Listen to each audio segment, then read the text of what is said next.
How to play unsupported video on iPhone. To get started, first of all go ahead and open up the App Store on your iPhone.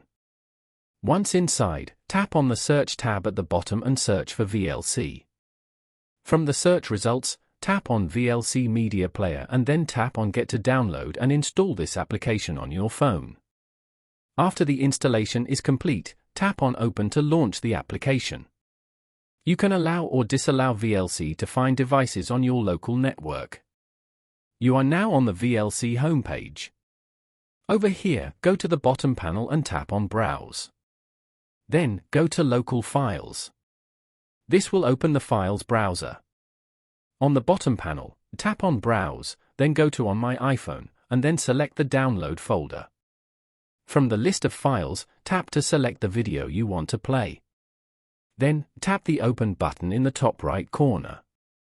Your selected video will now begin playing within the VLC player. As you can see, you can now play this unsupported video on your phone. Following these steps, you can easily play unsupported videos on an iPhone.